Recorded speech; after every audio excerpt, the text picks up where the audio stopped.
Good afternoon to you and welcome. The Chief Executive also saying that maintenance on plants has been impacted by the virus. That was to be expected, I suppose, but we don't really know at this point how severe things are. Well, yes, he did make it very clear that there are two types of maintenance. The one is short-term opportunistic maintenance to deal with issues as they arise that can be sorted out relatively quickly. And the other issue is what the new name is called reliability maintenance. This is a new term coined by Eskom to replace the previous term of philosophy maintenance. This is the maintenance that they have not been able to do because it requires careful planning, longer-term planning. It requires spares. It requires people coming out very often from the original equipment manufacturers, and it also involves a number of people congregating in the power plant to do this deep level maintenance, which they can't do during the lockdown. So that maintenance has been deferred, but they have reported good progress on dealing with some of the shorter term issues, such as, for example, repairing boiler tube leaks, which generally take three days to a week. And this is a great opportunity to get a lot of that stuff done.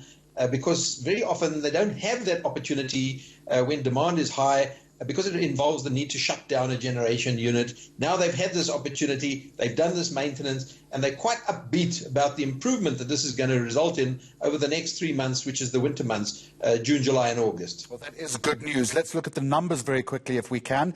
Debt, as we mentioned, approaching 450 billion rand.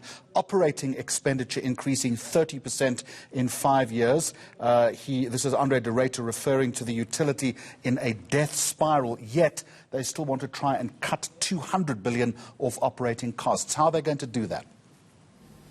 Well, I think they're looking towards coal procurements and doing much more careful coal procurements, which has really got out of hand over the last decade with all the state capture issues and also the issues of not recapitalizing the cost-plus mines, dealing with small emerging mines without going into long-term commitments. And this has really upped the price of primary energy. The other area, of course, which they can't do much about, and that is staff remuneration, because their hands are somewhat tied. The president has indicated clearly there will be no retrenchments at Eskom. So the best they can hope for is sort of natural attrition as people leave just in the normal course of time. So that's another big lever. Unfortunately, they can't pull. But the other lever, of course, well, the other two levers are operating expenditure, looking at procurement a lot more carefully. And then the last area, of course, is to try and restructure their debt and take out 250 billion rand out of their debt. At the moment, that is what is really killing their bottom line. They do make a profit before interest and depreciation, but after interest and depreciation, they make a big loss. So if they can do something about restructuring their debt, taking it off their balance sheet, handing it over to the Treasury to handle, it doesn't unfortunately make the problem go away. The debt is still there. It's just serviced by somebody else and not Eskom. But certainly that is what's playing havoc with Eskom's bottom line.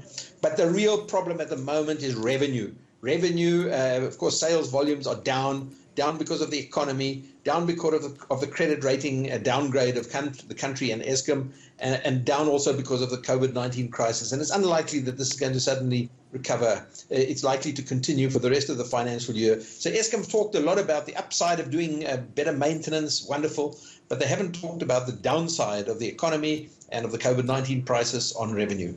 And that is the situation this lunchtime at Eskom. Chris Yelland, thank you very much indeed.